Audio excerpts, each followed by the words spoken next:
Good evening, brothers and sisters, and happy Sabbath to you. That's what that promo said to you in our intro. We know that it's about Sabbath time because we know it starts in the night. So what we're going to do, because we got a quicker show for you, a longer show, and we're going to want to do a little talking. We're going to go ahead with the reading of the law. So Malachi, give us the reading of the law. Starting Exodus 20, 1 through 17. And God spake all these words, saying, I am the Lord thy God, which have brought thee out of the land of Egypt, and out of the house of bondage. Thou shalt have no other gods before me. Thou shalt not make unto thee any graven image or any likeness of anything that is in the heaven above, or that is in the earth beneath, or that is in the water under the earth. Thou shalt not bow down thyself to them, nor serve them. For I, the Lord thy God, am a jealous God, visiting the iniquity of the fathers upon the children unto the third and fourth generation of them that hate me, and showing mercy unto thousands of them that love me and keep my commandments. Thou shalt not take the name of the Lord thy God in vain, for the Lord will not hold him guiltless that taketh his name in vain. Remember the Sabbath day to keep it holy. 6 days shalt thou labor and do all thy work. But the seventh day is the Sabbath of the Lord thy God. In it thou shalt not do any work, thou, nor thy son, nor thy daughter, nor thy manservant, nor thy maidservant, nor thy cattle, nor thy stranger that is within thy gates. For in 6 days the Lord made heaven and earth, the sea, and all that in them is, and rested the seventh day. Wherefore the Lord blessed the Sabbath day and hallowed it. Honor thy father and thy mother, that thy days may be long upon the land which the Lord thy God giveth thee. Thou shalt not kill, thou shalt not commit adultery, thou shalt not steal, thou shalt not bear false witness against thy neighbor, thou shalt not covet thy neighbor's house, thou shalt not covet thy neighbor's wife, nor his manservant, nor his maidservant, nor his ox, nor his ass, nor anything that is thy neighbor's.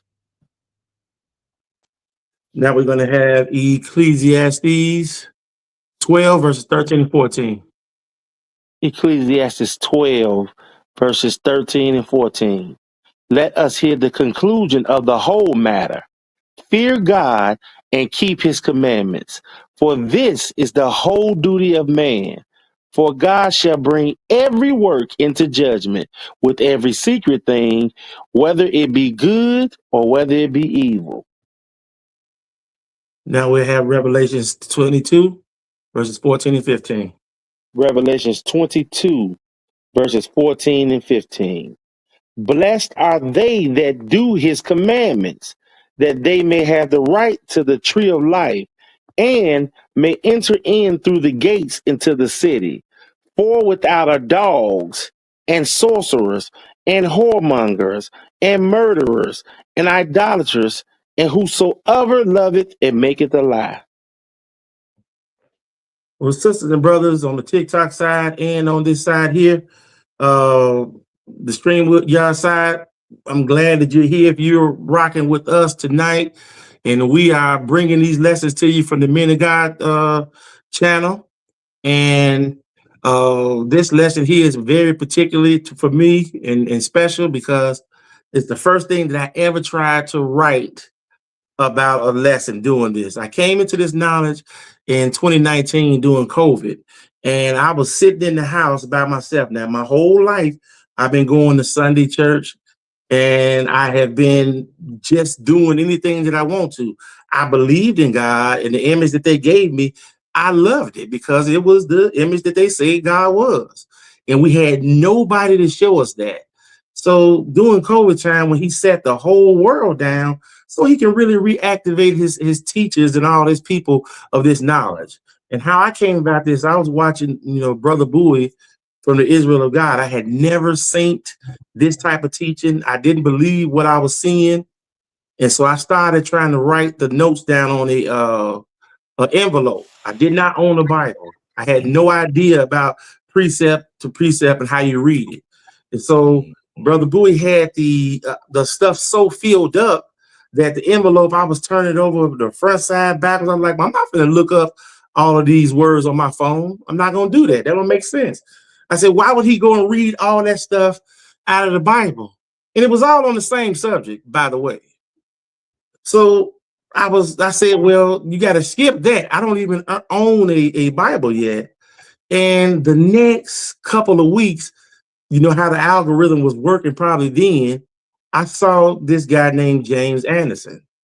And James Anderson was doing a lesson out of the Bay Area for the Israel of God. And when he was doing the lesson, he said something that caught my attention. I said, no, I don't believe that. He stated that that the men who we are, the Israelites, we did not want God, which is Jesus, to be our king over us. So we rejected him. And so when he said it, I said, wait a minute, what is he talking about? I don't believe that.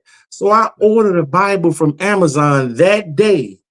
And I had to wait 3 days for that Bible to come in. That was the first time I did it. So when I got it, I think it was in First Samuel. It's in this lesson. I opened up that Bible when I got it out of the Amazon box. You know how we be waiting on those packages? I opened it up and I went to that passage and it said exactly what he said. So something told me, wait a minute, this stuff gotta be true. And I had called the brother all type of, liars. I didn't believe nothing that he said. And so 7 years later, which was last week, I was on the phone with him. And it just dawned on me. I said, wait a minute. That had to be the Lord showing his work in my mind, because there's no way you go from knowing total zero, brothers and sisters. I had no idea about nothing. I mean, I didn't even care about who was the people of the land of Israel. I didn't care that we had an inheritance. I didn't care that we had a job. All I just knew is that, that picture that they gave us, that's God. But then while I'm stuck in the house, he put that lesson out and I said, wait a minute, this is absolutely real. And so I was on the phone with him last week after doing a lesson I read for him, and he was actually calling to thank me for, reading for him and allowing him to come on to this show. And I said, hold on 1 minute. I had been watching them on TV for 3 years. I had no knowledge about it. And it took me at least 2 years to put that verse down on paper. So I started writing it and I kept on watching.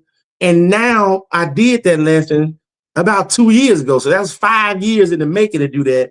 And I brought it back out today because I talked to him. So without further ado, I'm going to tell you what this lesson is about. And I'm not going to have you here till tomorrow, but it's the Sabbath day. So we ain't really got nothing else to do. So let's enjoy each other and get this out, because you're going to hear a lot of information. You are going to hear in this lesson that the people that they call African Americans and such, the real priests of the Lord, they had Jesus that they beck and call all the time, and they rejected him. And the behavior that you all see today that is unexplainable and they refuse to look at, you're going to see that the Lord is doing that. But you also know that you got a chance to recover yourself and repent from this behavior, start getting into programs like the Israel of God, and get up under a teacher who has done the same thing that I had to do to find this information out. And I pray that I say something to get you stirred up to say, wait a minute, think a little bit. And when I say this is not for just the Israelites, because we are the Israelites, but our job is to bring everybody back to, to the Father. That's what you've been activated for. And not knowing that, and now I have a chance to know that. So without further ado, I'm going to get into this lesson, which is called the rejection of Jesus, our King, because we truly rejected him. And this is going to show you the behavior of the people that did that, brothers and sisters. So bear with us while we do that. We're going to start this out in Revelations 5. We're going to read 1 through 10. Revelations 5, 1 through 10.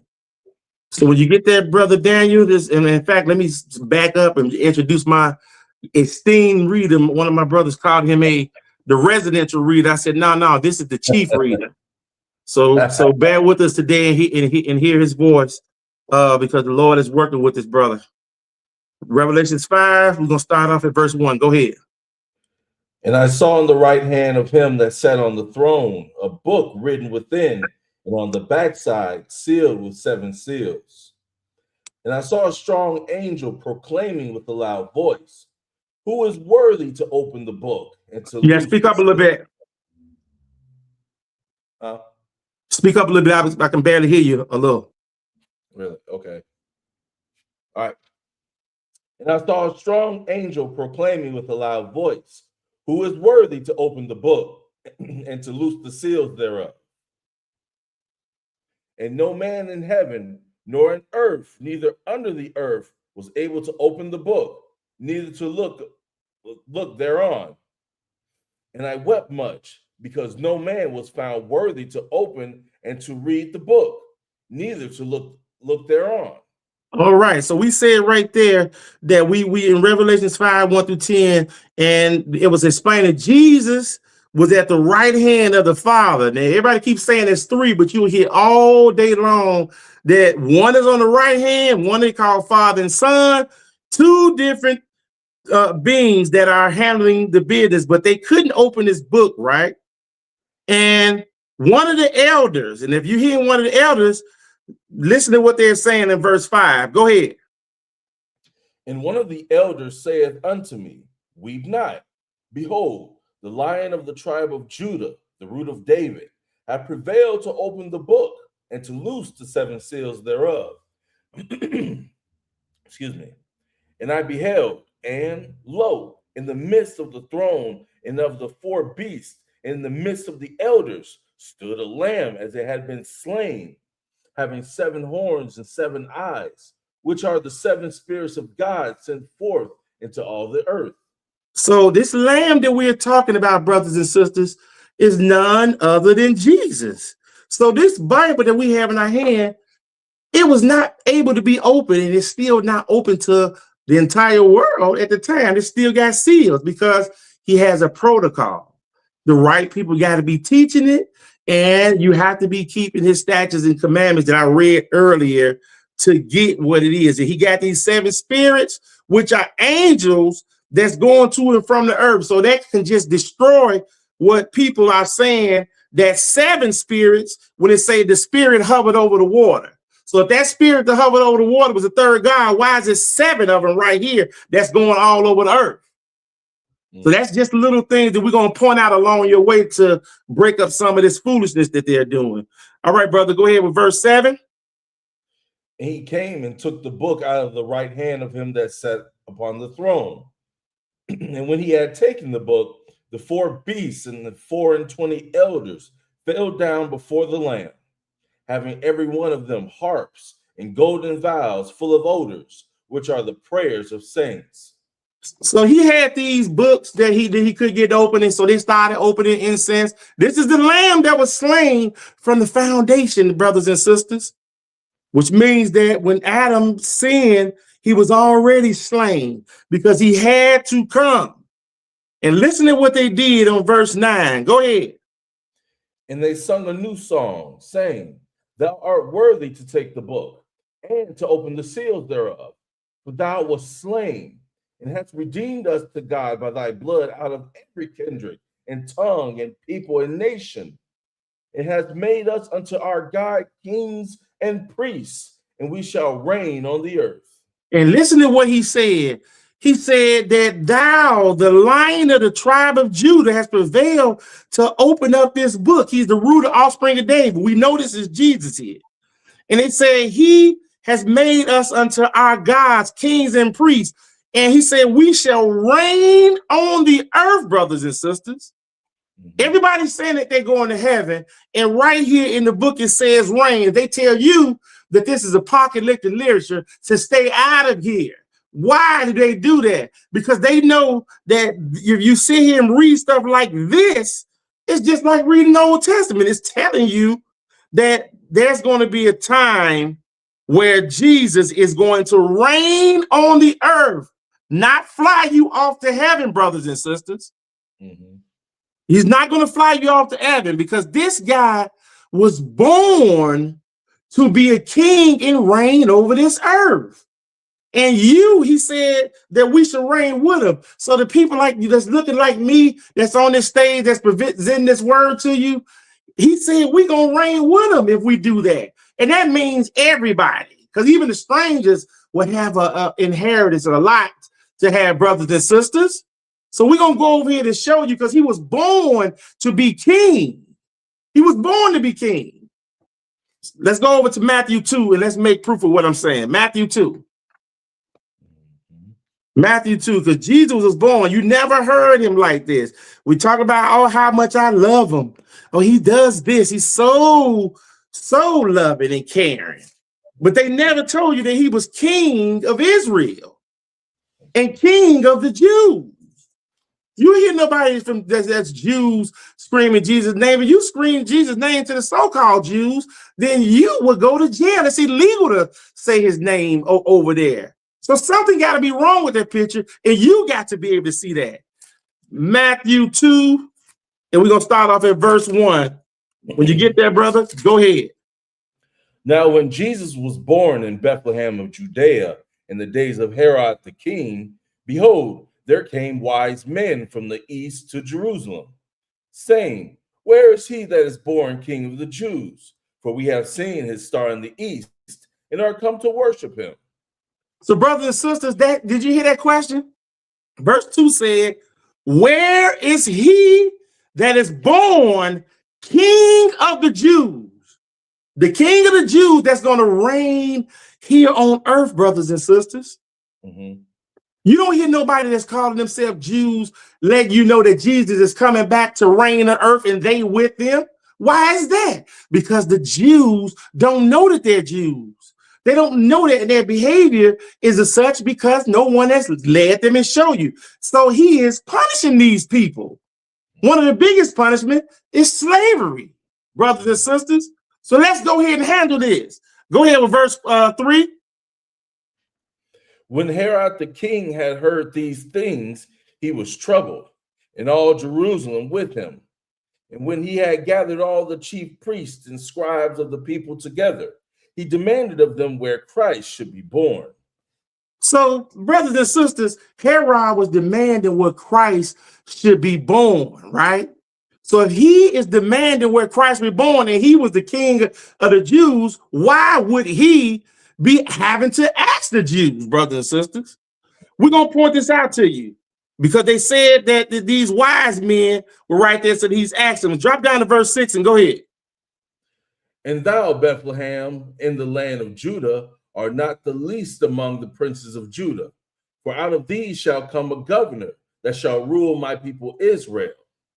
Then Herod, when he had privately called the wise man, inquired of them diligently at what time the star appeared. So listen to what he said right there. He said, he called these wise men and asked them when this star appeared of Jesus, the King of Israel, right? Your king, brothers and sisters, because he's going to be king over all the earth. So I know we got other people on here, but for these purposes, we letting you know that this is the King of Israel. This is what he was born to do. And he's going to say that to that end was I even born and came into the world, brothers and sisters. Go ahead, verse 8. And he sent them to Bethlehem and said, go and search diligently for the young child. When ye have found him, bring me a word again that I may come and worship him also. And when they had heard the king, they departed. And lo, the star which they saw in the east went before them till it came and stood over where the young child was. Brothers and sisters, listen to what he said. He said they told him to go and search diligently for him, brothers and sisters. Search diligently for where he's going to be born at. And it's a star, which is really those angels, because they say the stars are the angels, the stars of heaven are them that stood over him. And they sent him where the child was. Verse 10, go ahead. When they saw this star, what did they do? When they saw the star, they rejoiced with exceeding great joy.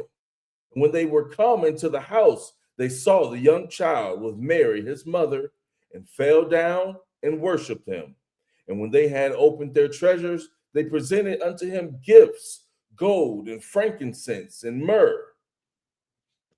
So when they did that, they was giving them all type of gifts, right?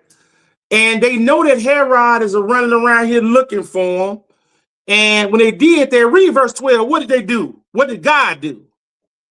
And being warned of God in a dream that they should not return to Herod, they departed into their own country another way. So he said he wanted to worship him. He never had intentions of worshiping Jesus, brothers and sisters. He wanted to kill him. And that was started all the way from when they had the war in heaven. When he came in earth, it was destined that he was going to try to do that. That was the first attempt, brothers and sisters. So when they told them to go down to Egypt, and like I mind you, Egypt has always been where the land of Ham. So look at what they did. Verse 13, go ahead. And when they were departed, behold, the angel of the Lord appeared to Joseph in a dream, saying, Arise and take the young child and his mother and flee into Egypt.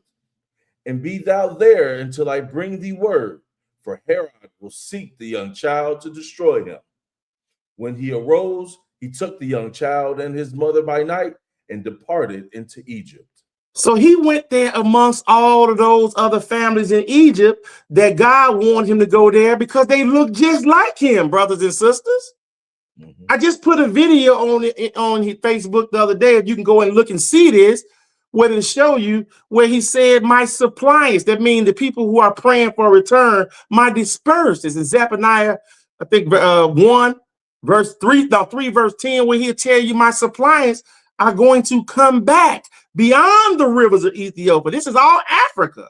So this is where those children are scattered at first, brothers and sisters. So it said that he's going to be looking for him amongst the people and he can't find them.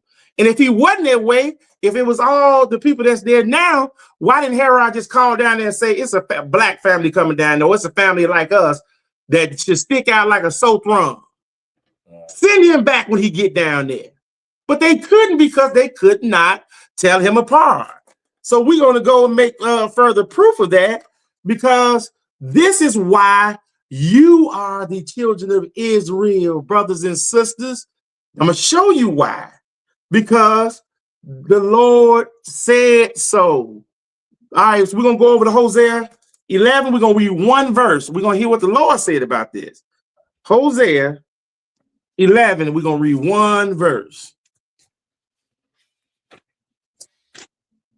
Hosea 11, we're going to read one verse. That's the first verse. When you get that, brother, go ahead and read it. When Israel was a child, then I loved him and called my son out of Egypt. So he told him to go there in Egypt, right? This is the king of Israel. So he went there amongst his own looking people, but they're not the same people. Because you can read that Israel always sojourned in the land of Ham. We know that Ham is the progenitor of the dark races, brothers and sisters. Let's use common sense. We've been given an image of someone that does not look like Jesus from where you're getting this description here. So let this stick into your head. That's how I heard it, brothers and sisters. And the Lord said, when Israel was a child, when he was a child, then I loved him and called my son out of Egypt. We just sent him down there because Herod was taking his life. And then he went down to Egypt. Now I want to show you how he adopted you. He adopted those young men that's running around the streets with their pants hanging down, shooting people in cars with AK-47s. He adopted them and gave them his name. And the title is this: that same very one was rejected by them.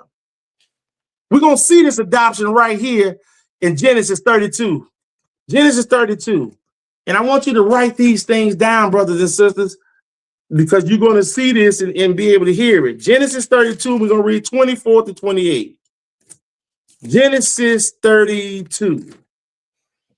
24 to 28. Now listen at this. This is our father Jacob, because Jacob, we would be Jacobites if we was called without being adopted by Jesus, whose name is Israel. Because that's where you get the problem when you see even the Hebrew brothers who reject them. You reject them by saying Yahushua when you speak English, Hamashiach when you speak English. When you're in the land of your captivity and you know no language in Egypt, when you say Ahaya, Yam Yasharala, all the beautiful names that they got it. We're not mad at you, but that's the only name you can be saved by as your king. Verse 24, Genesis 32, verse 24. Go ahead. And Jacob was left alone, and there wrestled a man with him until the breaking of the day. And when he saw that he prevailed not against him, he touched the hollow of his thigh, and the hollow of Jacob's thigh was out of joint as he wrestled with him. So Jacob is wrestling with this angel, and Jacob is beating this angel. You know, they got exceedingly great strength, the angel, and the Lord talks through these angels. He works through these angels. I showed you in Genesis 1 where he is moving through the angels. He's sending them through all the earth, writing down everything you do, brothers and sisters. And Jacob was prevailed over him. And listen to what Jacob said. The angel said to him, 26. And he said, let me go, for the day breaketh.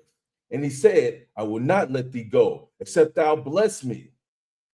And he said unto him, what is thy name? And he said, Jacob. So we would have been Jacobites at first, brothers and sisters. But at that point, this is what happened. This is the adoption right here. Listen for the adoption, because Jesus' word is like a fire.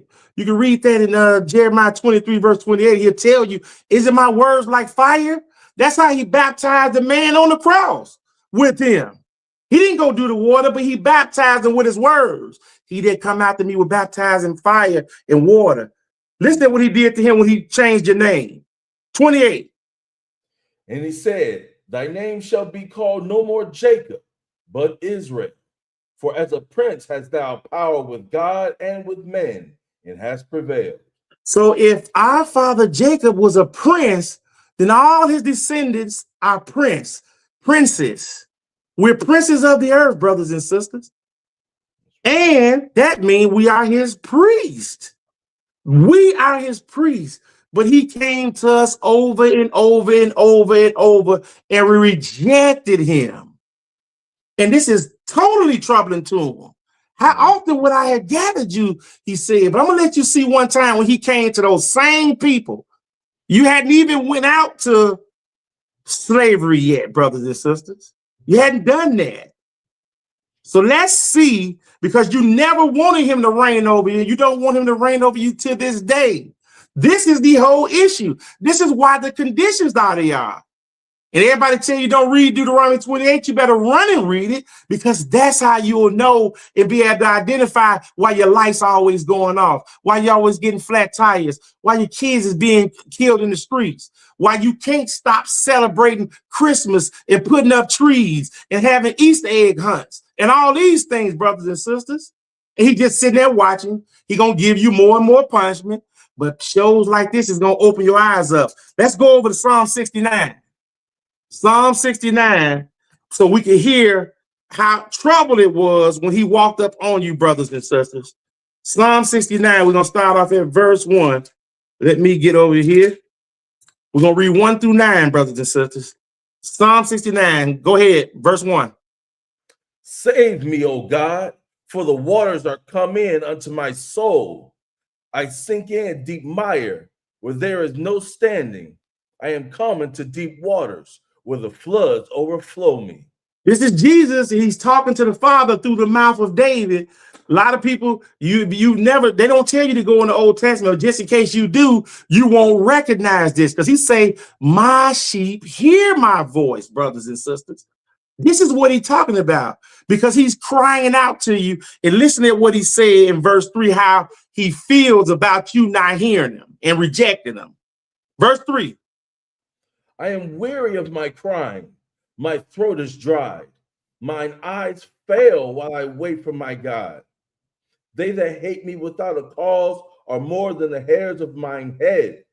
They that will destroy me, being my enemies wrongfully, are mighty. Then I restored that which I took not away. Brothers and sisters, do you hear what Jesus just said? He said, I am weary of my crying. My throat is dry. My eyes fail while I wait for my God. They that hate me without a cause are more than the hairs on my head. Don't that sound like somebody in the ghetto in the hood talking? Man, these kids worry me so bad more than the hairs on my head. Don't that sound like somebody talking that know you? And he say that they hate him. Who hates people out of cause? Sister come in there, she got on a nice sundress, and another lady look at her and say, she shouldn't have that on. What is she doing? This is identifying the people, brothers and sisters. Verse 5. O God, thou knowest my foolishness, and my sins are not hid from thee. Let not them that wait on thee, O Lord God of hosts, be ashamed for my sake. Let those that seek thee be confounded for my sake, O God of Israel. Brothers and sisters, the God of Israel, the Son is talking to the Father. He said, my sins are not hid from him. We know he didn't have no sin, but that'll throw you off. Because he's telling you that if I did some sin, you will see it. My sins are not hid from you. They ain't saying that this is David talking. That's saying that the Lord is telling you that. And listen to what he said on verse 7. Go ahead. Because for thy sake I have borne reproach. Shame have covered my face. I am become a stranger unto my brethren, and an alien unto my mother's children. So he has become a stranger to his brethren. That means all of us. He became a stranger to him. We don't know him. He go to church on the Sabbath day. You want to go to church on Sundays. You're a stranger to him. His custom was when he came to you, he got up and taught on the Sabbath day over and over again what his custom was. Look at his people now. You tell them that the Sabbath day is Saturday, the seventh day of the week. They say, no, it is not. It's Sunday, the Christian Sabbath day, and they blame Jesus for it. Oh, he did all the work for that. But look what he said of his house did to him. Verse 9, go ahead. For the zeal of thine house have eaten me up, and the reproaches of them that reproach thee are fallen upon me. So they did this, and they know that this is Christ doing this. They know that this is Christ doing this. And a lot of you won't believe that. This verse 9 said, for the zeal of thine house has eaten me up, and the reproaches of them that reproach thee are fallen upon me. I'm going to go out of the lesson real quick. We're going to go over to Romans 15 real quick before we get back to that next verse. Romans 15, and we're going to read one verse, verse 3, to let them know who this is. Romans 15 and verse 3, so we can say who this is who have the reproaches of them. Because he's saying, Father, they didn't reproach me. They follow me now. You sent me, and they mad at you. So it fell on me. Romans 15, verse 3. So listen at what this is so we can show you who's talking. The King of Israel. Romans 15, verse 3. Go ahead and read. For even Christ pleased not himself, but as it is written, the reproaches of them that reproach thee fell on me. That was Jesus talking to you in Psalms, brothers and sisters. You can go to read 2 Samuel 23, verse 1 and 2. It'll tell you that the Spirit of the Lord spake by me through my mouth. That's David letting you know that Jesus spoke in first person out of his mouth, brothers and sisters. Now let's get back on this thing right here, because he came to you, you rejected him. Let's look at some more of the rejection that his people said. Luke 19, we're going to read 10 through 14. Luke 19, 10 through 14. Because we want to make this very clear that who's talking and what we did. And so it's going to define why we in Sunday churches, why we are killing that wheel, why we laying up with our neighbor's wife, why we have no mercy on nobody, killed with babies there. It means nothing because we didn't do our job. Verse 10, when you get there, go ahead. For the Son of Man is come to seek and to save that which is lost. As they heard these things, he added and spake a parable, because he was nigh to Jerusalem, and because they thought that the kingdom of God should immediately appear. So when Jesus first came in, they just wanted to see the kingdom of God appear right away, brothers and sisters. And he started speaking in parables to them, because if they had been, righteous, they would have heard his voice in the Old Testament, because he was in every book in the Old Testament, and they would have knew that he didn't have to, that he wasn't going to do it then. But he came and talking to his own, and they rejected him. Verse 12, go ahead.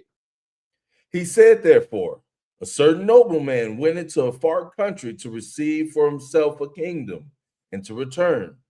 And he called his 10 servants and delivered them 10 pounds and said unto them, occupy till I come. So he told them to occupy till he come, and he gave them his 10 servants, all these things, right, brothers and sisters. And when he came to his own, I want you to pay particularly carefully and listen to this last verse, because this is what the people that you see with their pants hanging down and those guns, and that you see twerking on the streets and doing all these things all the time. This is what they said to their king, brothers and sisters. Verse 14, go ahead. But his citizens hated him and sent a message after him, saying, we will not have this man to reign over us. Wow, did you hear that? I'm going to read it to you again. I want you to pay attention to what he said. But his citizens hated him and sent a message after him. All this love. Oh, how I love the Lord. Oh, sweet Jesus. Sweet Jesus coming to swing low chairs to carry me home. You sing all them songs, but while he was in your face and he wanted to be your king, it said, but his citizens hate him. Not everybody, his citizens. And they sent a message to him. We would not have this man to reign over us. Do you hear this, brothers and sisters? We had the king of Israel, Jesus, who was born king to be over you, so we could teach all the worlds. You say we don't want this guy reigning over us, brothers and sisters.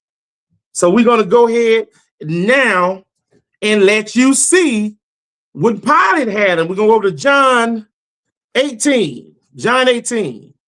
So we're going to see how he was treated, because these are the church people. Because we always been spiritual. We go there every Sunday, don't we?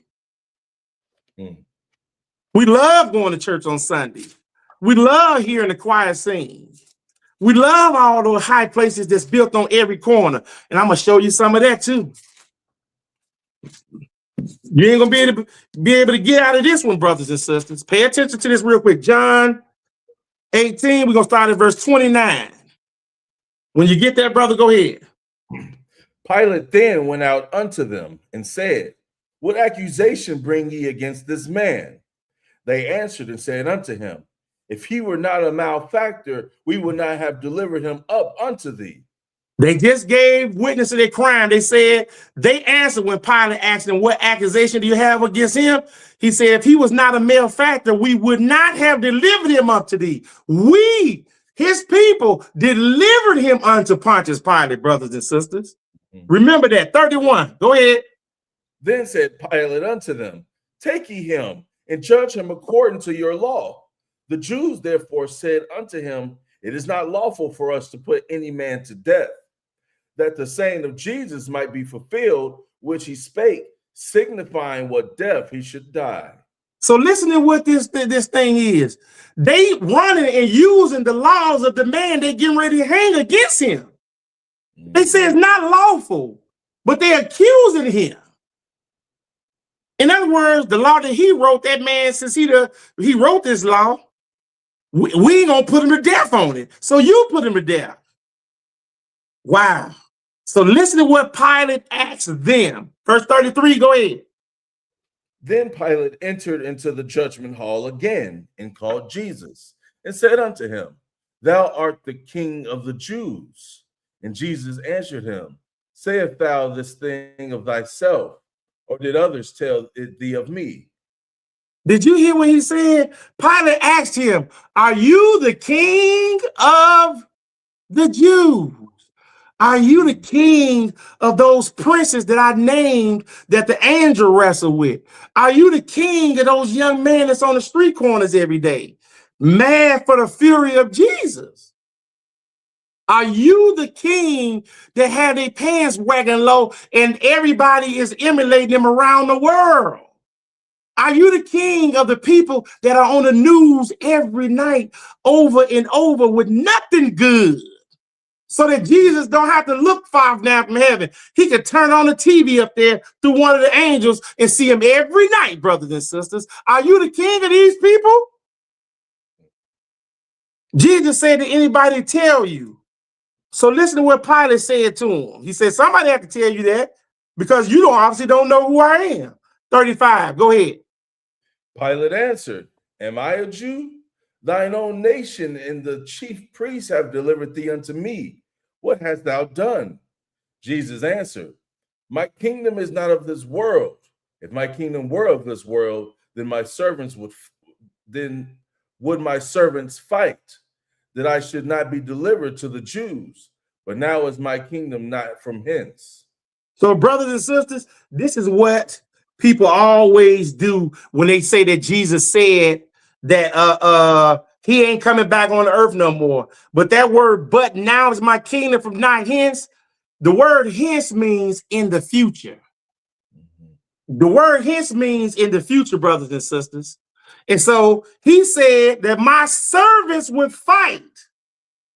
I'm going to do another thing real quick. We're going to go over to Psalm 68. We're going to come right back here. Hold your marker. Psalm 68, and we're going to read verse 17, because I want to show you about his servants that's going to fight in the future, brothers and sisters. We got to do this because everybody got this picture of Jesus. He ain't going to hurt nobody. He won't have no fly. He said, my servants, they're not of this world, and they will fight. Psalm 68, 17, before we go right back. Let's listen at how Jesus traveled and who he be with, brothers and sisters. 68, 17, go ahead.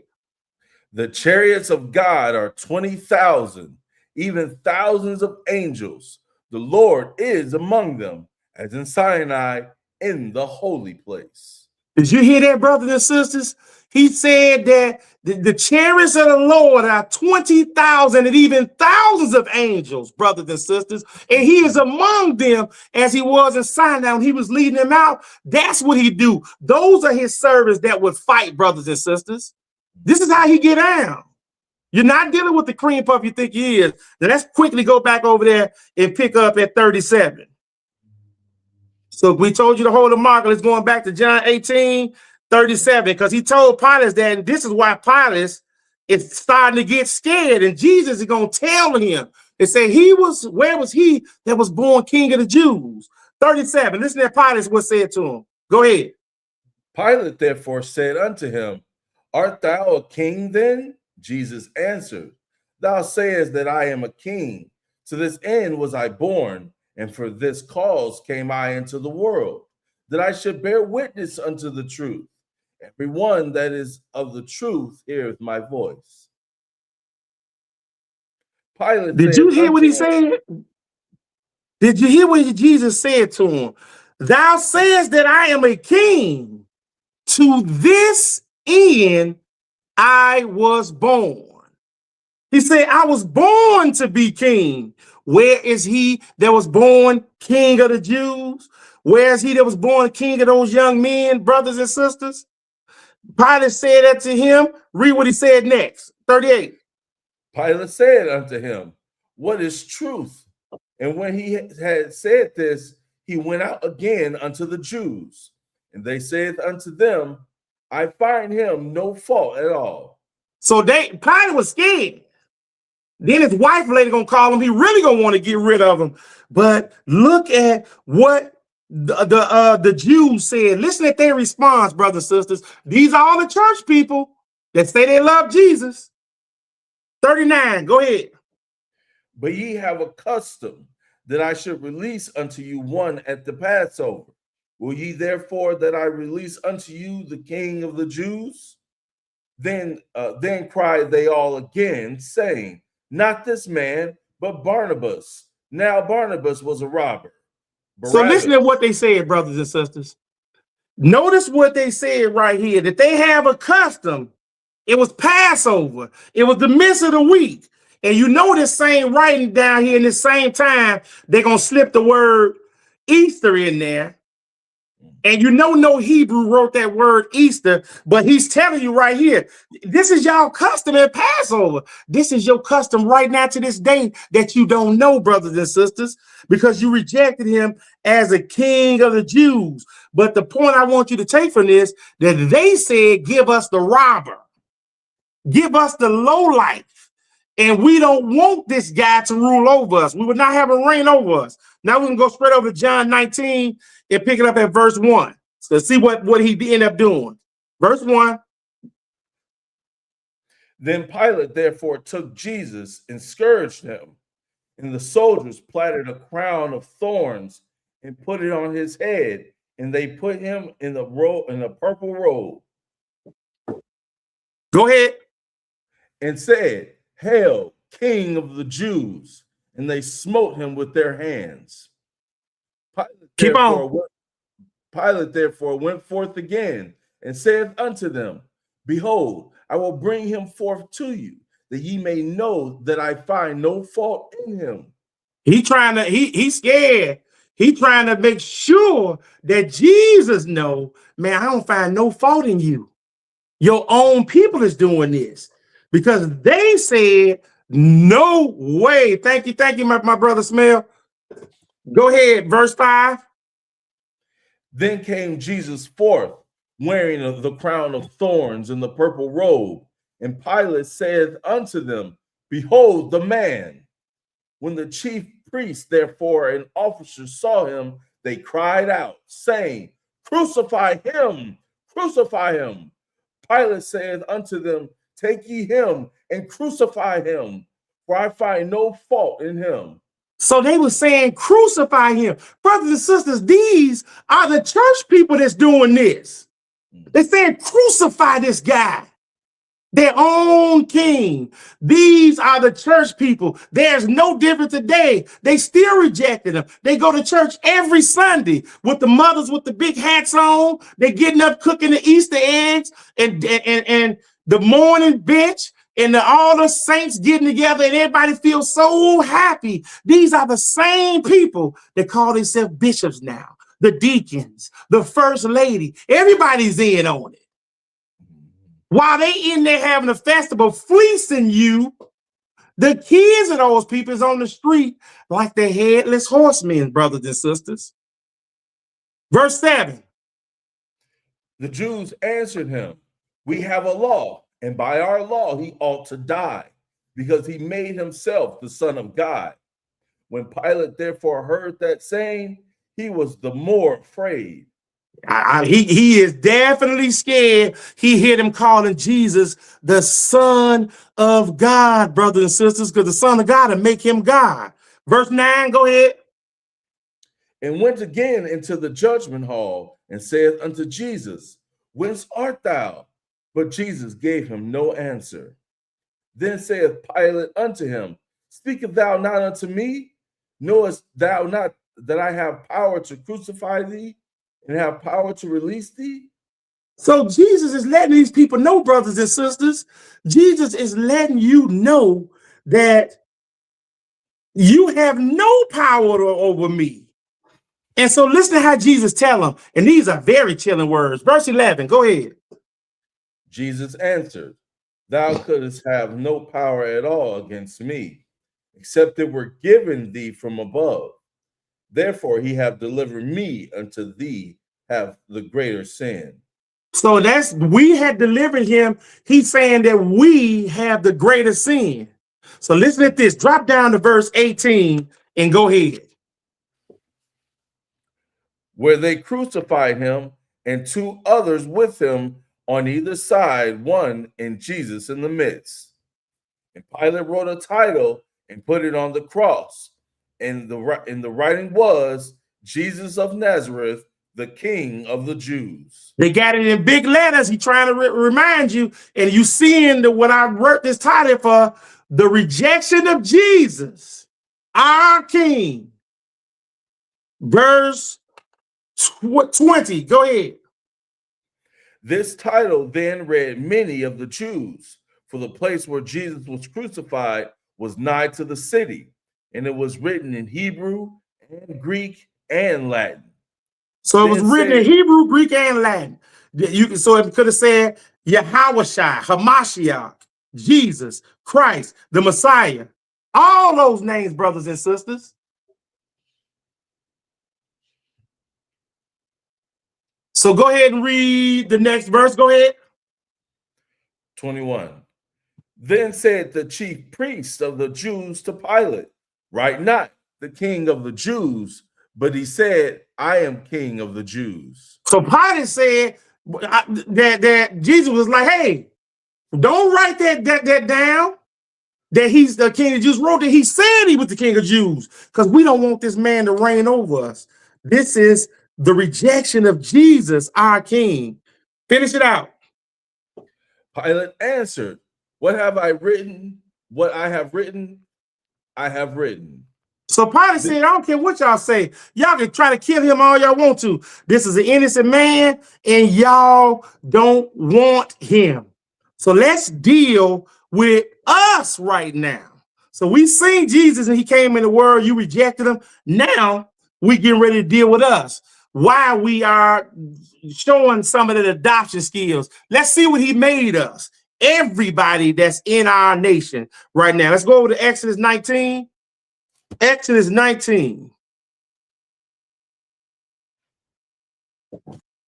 Exodus 19, brothers and sisters. So now you're going to hear some of the behavior that lets you know exactly who we are, brothers and sisters. Exodus 19. Pick it up at verse 1 and go ahead. In the 3rd month, when the children of Israel were gone forth out of the land of Egypt, the same day came they into the wilderness of Sinai, for they were departed from Rephidim and were come to the desert of Sinai and had pitched in the wilderness. And there Israel camped before the mount. Go ahead. And Moses went up unto God, and the Lord called unto him out of the mountain, saying, thus shalt thou say to the house of Jacob, and tell the children of Israel, Go. You have seen what I did unto the Egyptians, and how I bare you on eagle's wings and brought you unto myself. So this is what he did, brothers and sisters. When the Lord gives us instructions, and he's giving these men instructions right now, listen to what the instructions he can really tell Moses to go and tell these brothers and sisters. Listen to what he told them to tell them. Go ahead. Now, therefore, if ye will obey my voice indeed and keep my covenant, then shall ye be a peculiar treasure unto me above all people, for all the earth is mine. And ye shall be unto me a kingdom of priests and an holy nation. These are the words which thou shalt speak unto the children of Israel. So, brothers and sisters, did you hear what he just said? He said that you will be a peculiar people to me if you just keep my statutes and commandments that I read to you from the beginning, brothers and sisters. If all you had to do, we would have never came over on ships in every nation in the land. We would never have to say that we need to go and get a payday loan and all these things, brothers and sisters. We would never stay up early in the morning to whine and flame us, brothers and sisters, if we had did just his commandments. That's all we had to do. So let's see what the children of Israel, his nation of priests, and the holy nation did. And this is why we get ready to start getting into that behavior to let them know what you're doing, brothers and sisters. So we're going to go over to Isaiah 5 and let you see what they did. Did they stay as a nation of priests and obey his voice? Let's find out. Isaiah 5. And we're going to pick it up verse 11. We're going to read 11 to 14. We're going to drop down to 18 to 25. That's it. Verse 11. Go ahead. Woe unto them that rise up early in the morning, that they may follow strong drink, that continue until night, till wine inflame them, Go ahead. and the harp, and the viol, and tabret, and pipe, and wine are in their feast, but they regard not the work of the Lord, neither consider the operation of his hands. So listen to what they're saying, brothers and sisters. They're saying his priest, his holy nation that he wanted to reign with him and teach everybody else on it. He said they wake up in the morning and they get wasted. They drink from morning to night. You can go in their neighborhoods right now and see them on the store in front of the liquor stores begging for change. That's who the people he's talking about. So this is what happened to him as a result. 13. Therefore, my people are gone into captivity, because they have no knowledge, and their honorable men are famished, and their multitude dried up with thirst. Therefore, hell hath enlarged herself and opened her mouth without measure, and their glory, and their multitude, and their pomp, and he that rejoiced shall descend into it. I'm sorry for jumping in and cutting you off a little bit, brother. It said that therefore hell have enlarged herself. And he's not talking about the hell that you thinking where there's a man down there with a pitchfork barbecuing people. He's telling you about the hell where you can't pay your bills. He's telling you hell that you got senior citizens that got to have, a choice between getting their medicine and paying their rent. He's talking about that flat tire you get in the car and you don't get paid the Friday and the flat come on Monday. And you ain't got no money to pay for it. He paying for the school that can't pay their kids' fees. These are the people he's playing to. Car mess up every time you get paid. These are the hell he's talking about. So listen to how he doing to that people, because this is the hand of the Lord doing this to you for rejecting him. Drop down to verse 18 and go ahead. Woe unto them that draw iniquity with cords of vanity, and sin as it were a cart rope, or with a cart rope, that say, let him make speed and hasten his work, that we may see it, and let the counsel of the Holy One of Israel draw nigh and come, that we may know it. So they want him to come and show them a sign all the time. Let his work come in so we'll know it. Let us just make us kings and queens. Let us just have all this money, like make us win the lottery all the time, brothers and sisters. This is what you got dealing with this people. So listen to how these things gonna start coming. What he said to him, verse 20. Go ahead. Woe unto them that call evil good and good evil, that put darkness for light and light for darkness, that put bitter for sweet and sweet for bitter. Woe unto them that are wise in their own eyes and prudent in their own sight. You know who he's talking about? He say who's wise in their own sight and prudent in their own sight? Somebody that you can't tell nothing. You tell him the Sabbath day, the 7th day of the week, Saturday. He hung it in the creation. He put it in his 10 commandments. No. His blood has did it all for me. Hallelujah.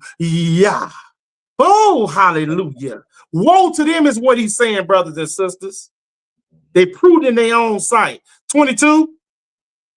Woe unto them that are mighty to drink wine, and men of strength to mingle strong drink, which justify the wicked for reward, and take away the righteousness of the righteous from him. So they sit down and plot and hurt people all the time with their stuff that they doing. But you notice they always have these drinks. Every time you look around, they got parties going on and barbecues going on and all those things. And the top thing you're going to do is drink, brothers and sisters. So listen at what he said he did as a result of all of this behavior that he's seeing with his people. He going to have somebody else do it. He's not going to pop up on you. He going to have somebody else do it. Verse 24. Therefore, as the fire devoureth the stubble, and the flame consumeth the chaff, so their roots shall be as rottenness, and their blossoms shall go up as dust, because they have cast away the law of the Lord of hosts, and despised the word of the Holy One of Israel. Therefore, it is the anger of the Lord kindled against his people, and he hath stretched forth his hand against them, and have smitten them, and the hills did tremble, and their carcasses were torn in the midst of the streets. For all this, his anger is not turned away, but his hand is stretched out still. Did you just hear that, brothers and sisters? I'm gonna read that again for you. He said, because they have cast away the law of the Lord of hosts and despised the word of the Holy One of Israel, therefore the anger is kindled against his people, not everybody else. Look at the news. And he has stretched forth his hand against them. Do it look like God is with them? Those princes that took that gun and shot in that car with that young lady with that baby in there, brothers and sisters? It said he had smitten them and the hills trembled because their carcasses were torn in the middle of the street. We see it every night on the news. And then he do something to let you know that he is in the midst of all this, because they shot over 100 shots in that car with that little baby in there, right? When they went and got the baby was turned toward them because they had the seat facing the rear, right? Every bullet casing was in that baby's seat, and all of them came to the edge of the baby chair and stopped. None of it touched the skin. And these bullets is going through metal and going through them from afar, but they was on both sides, the shell cases in the seat with the baby. You know the Lord had to have his hands on that baby. He set that angel in on top of her, brothers and sisters. This is who you're dealing with. He can save, he can kill. This is sweet Jesus doing all this, brothers and sisters. So let's go in Isaiah. We're going to show you why our jails is filled and who's doing it. Go over to Isaiah 42. Isaiah 42. We're going to read 13 and 14. And then we're going to skip down to 18 and 25. Because we're going to let you know how much Jesus did it. We're going to know why he's doing it. Isaiah 42, 13 and 14. If you get 13, go ahead. The Lord shall go forth as a mighty man. He shall stir up jealousy like a man of war. He shall cry, yeah, roar. He shall prevail against his enemies. I have long time holding my peace. I have been still and refrained myself. Now I will cry like a travailing woman. I will destroy and devour at once. So listen to what the Lord said, brothers and sisters. He said, the Lord shall go forth as a mighty man. He shall stir up jealousy like a man of war. He shall cry. He shall roar. He shall prevail against his enemy. I've long times hold my peace. I have stood still and refrained myself. Now I will cry like a travailing woman. I will destroy and devour at once. Listen to what he's telling you right there. Do you remember in the 60s and all those times? I know some of y'all weren't born, but we had the Black Panther movement. We had all these organizations, and believe it or not, the Vice Lords and all those gangs started off as peaceful groups. They had to try to group to take care of themselves. We wore the froze. We had style. We advocated for our people. We would never let somebody come and talk to our women like that. Then all of a sudden he said, I will destroy at once. I would destroy it once. What that look like? Now those same women by their own husbands are prostitutes, brothers and sisters. Now the sons and daughters are selling drugs. Now they got to rely on school lunch every day. It's 500,000 of them in Chicago. They have to rely on school lunch every day. So when they go on break, they can't get lunch, brothers and sisters. The jails are filled with our young men. I know people in jail. My whole 8th grade class, girls and boys, are all in jail and went to jail or dead, brothers and sisters. And guess what? They say that the jails is filled with 16 to 25-year-old African-American males.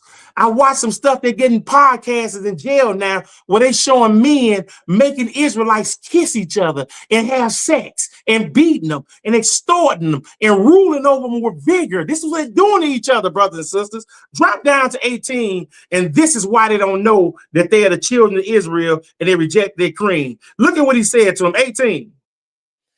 Hear ye deaf, And look, ye blind, that ye may see. Who is blind but my servant, or deaf as my messenger that I sent? Who is blind as he that is perfect, and blind as the Lord's servant? Brothers and sisters, listen what Jesus said right there. You go tell one of these young people this, oh, the white man tampered with that book. I ain't dealing with that book. It's their very history book. Who told them this? They ain't been in no church. They weren't even born when that lie came out. This lie came out in the Garden of Eden when Satan whispered and told her, you not surely die. We still living off that lie, brothers and sisters, but particularly his people who was blind but my servant and the messenger I sent. Remember I just read to you, he said that you're going to be a kingdom of priests. That if you're a kingdom of priests, that means everybody, brothers and sisters. Read verse 20. Go ahead. Seeing many things, but thou observest not, opening the ears, but he heareth not.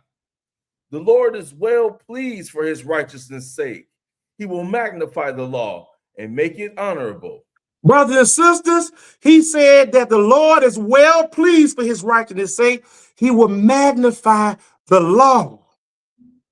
But listen to this people right here, brothers and sisters.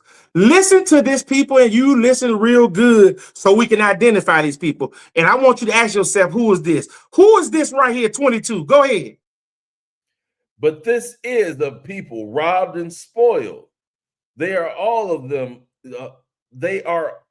snared in holes, and they are hid in prison houses.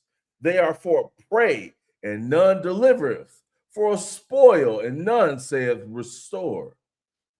Who among you will give ear to this? Who will hearken and hear for the time to come? We the only people that have never been restored of nothing.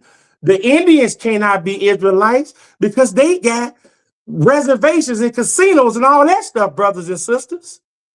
They can't be them.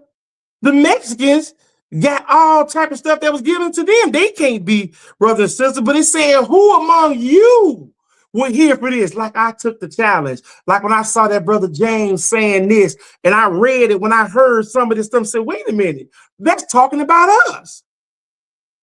But he asking you this serious question right here, 25. Go ahead. No, 24. 24, yep.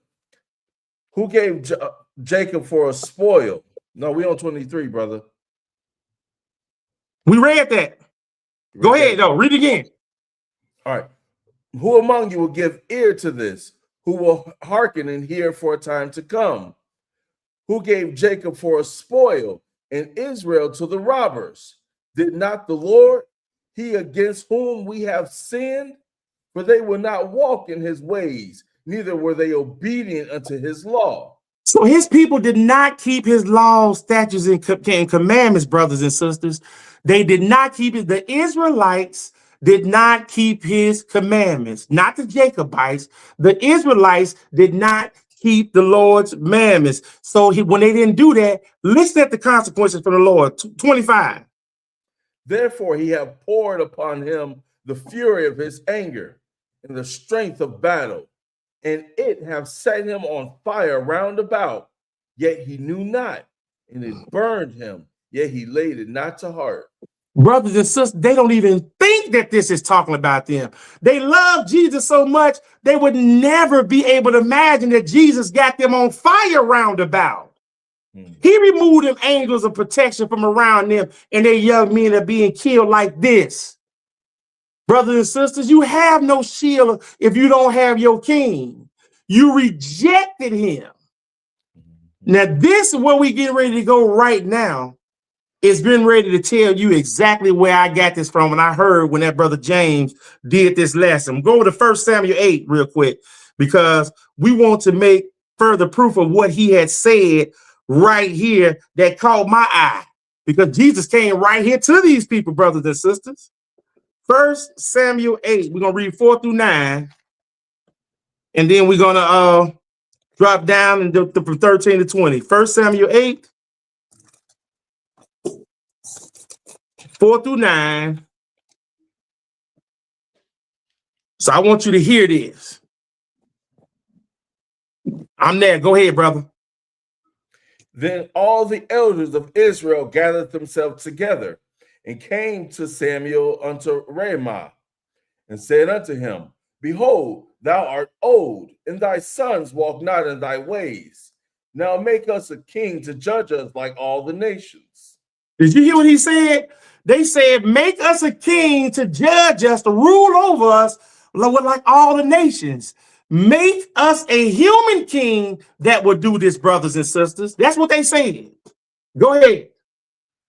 But the thing displeased Samuel when they said, Give us a king to judge us. And Samuel prayed unto the Lord. And the Lord said unto Samuel, Hearken to the voice of the people and all that they say unto thee. For they have not rejected thee, but they have rejected me, that I should not reign over them. So did you hear what he said, brothers and sisters? The Lord told his same people that are having these conditions that said, give us Barabbas instead of him. It said, the Lord said unto Samuel, hearken to the voice of the people. But say, for they had not rejected thee, but they have rejected me, that I should not reign over us. Make us a king from the nations. When I read that, I was like, what? They said that for real. Yeah. So listen to verse 8. Go ahead. According to all the works which they have done since the day that I brought them up out of Egypt, even unto this day, wherewith they have forsaken me and served other gods, so do they also unto thee. Now therefore hearken unto their voice, howbeit yet protest solemnly unto them, and show them the manner of the king that shall reign over them. Wow. Do you hear that, brothers and sisters? He said, hearken to that voice and show them. He said, go protest to them solemnly. He said, give them what they want, but go ahead and tell them, please, give them, show them what this king is going to do to them, brothers and sisters. Drop down. Let's see what that king is going to do. Drop down to verse 13. And he will take your daughters to be confectionaries and to be cooks and to be bakers. And he will take your fields and your vineyards and your olive yards, even the best of them, and give them to his servants. Do you hear what he said? So I want y'all to pay attention to what he said. When he showed them and told them they was going to do that, when COVID hit, who was the essential worker, brothers and sisters? Wasn't all those nurses and all those people that was cooking in restaurants? Didn't they have to stay open and service the world during COVID? Because he said that their kings are going to make y'all do this, brothers and sisters. He told them to show them what king he was going to do that to, how he was going to treat you. Go ahead, brother. Verse 15. And he will take a tenth of your seed and of your vineyards and give to his officers and to his servants. And he will take your manservants and your maidservants and your goodliest young men and your asses and put them to his work. Guess what? Don't y'all see those commercials saying, join the army, be all you can be, brothers and sisters? Don't they get all the good young men for that? And then when they take you to jail, don't they have them making all the license plates, clothes, and all that type of stuff? That's what they're going to take your good young men and do that. Make no mistake, we just read that he's going to jump off and devour at once. Go ahead. He will take a tenth of your sheep, and ye shall be his servants. And ye shall cry out in the day because of your king, which ye shall have chosen. And the Lord will not hear you in that day. Do it look like the Lord is hearing us in this day, brothers and sisters? The Lord cannot hear us. We rejected him. Listen to what they say in verse 19. Nevertheless, the people refused to obey the voice of Samuel. And they said, Nay, but we will have a king over us. Did you hear what he said? Listen to what the Israelites said. Nevertheless, the people refused to obey the voice of Samuel, and they said, Nay, but we will have a king over us. And they have prime ministers and kings, and you up under every one of them, because you in every land, and you ain't got nobody that looks like you. We got one verse over in Deuteronomy 14. Let's speed it up so we can get there. Deuteronomy 14. And we're going to read verse 2 and see what he's saying about these kings and about us. Deuteronomy 14 and verse 2. Go ahead. For thou art an holy people unto the Lord thy God, and the Lord hath chosen thee to be a peculiar people unto himself above all the nations that are upon the earth. Did you hear what he said? With all this stuff that you did, the Lord is still doing it. You are the priests and kings of the world, and you still don't know it. Let's go make further proof of this down over in First Peter 2. First Peter 2, we're going to read 2 verses, 9 and 10. Because he's still saying that you are experiencing grief. And this lesson is to let you know you rejected our king. But I'm doing this so you'll know that he's coming back. So maybe you can get your act together, brothers and sisters. First Peter 2, verse 9 and 10. 2 verses 9 and 10. All right, let's show you what those young men that are on the streets right now doing all this damage. Let's show you the young men that have their women's prostitute on corners. Let's show you who their pedigree is right now. Because this is him sending the message to them through Peter. What did he say in verse 9? Go ahead. But ye are a chosen generation, a royal priesthood, and holy nation, a peculiar people, that ye should show forth the praises of him who have called you out of darkness into his marvelous light, which in time past were not a people, but are now the people of God, which have not obtained mercy, but now have obtained mercy. So you had no mercy. Nobody looked for you. And they read that. And I don't know who they try to cap that off to you say that is. Oh, that's not today. He got rid of them and the church took over in Acts 2. Let's go show you what he was quoting from. Deuteronomy 7 real quick. Deuteronomy 7. Because this is the same thing he said. Because he said, you were not a people.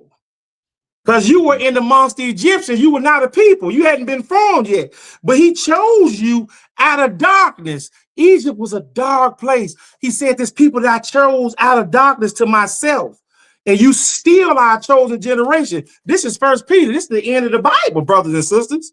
Them same people. Deuteronomy 7. We're going to pick it up at verse 6. Deuteronomy 7, verse 6. Give me a second to get over there. All right, go ahead. For thou art an holy people unto the Lord thy God. The Lord thy God hath chosen thee to be a special people unto himself, above all people that are upon the face of the earth. The Lord did not set his love upon you, nor choose you, because ye were more in number than any people, for ye were the fewest of all people. Brothers, he said the same thing that he just said over there. I just went over there and read it back where it came from so you can make no mistake. You still are a chosen people, a special generation. But you have it in your mind, some of you, that you're so special. That's why he set his love upon you, just to poof, to go tell people they're going to get cut off in a corner. But he say, the Lord did not set his love upon you, nor choose you, because you were more in number than any people, for ye were the fewest of all people. You went down to Egypt with 70 souls, brothers and sisters, and he pulled you out of that darkness right there. Verse 8. But because the Lord loved you, and because he would keep the oath which he had sworn unto your fathers, hath the Lord brought you out with a mighty hand, and redeemed you out of the house of bondmen, from the hand of Pharaoh, king of Egypt. Now therefore, go ahead, brother.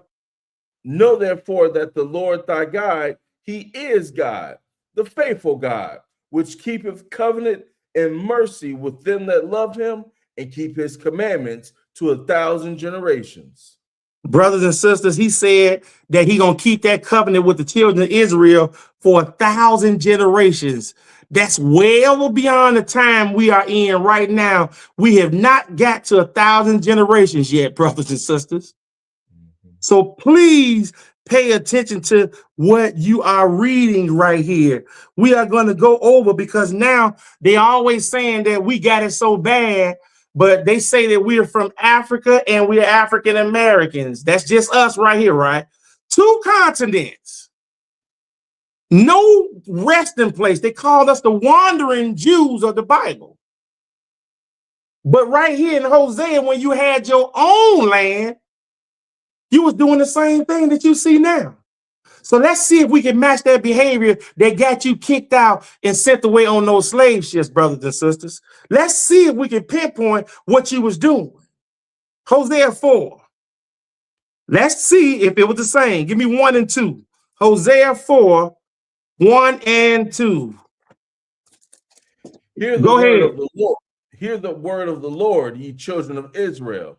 For the Lord hath a controversy with the inhabitants of the land, because there is no truth, nor mercy, nor knowledge of God in the land. By swearing and lying and killing and stealing and committing adultery, they break out, and blood touches blood.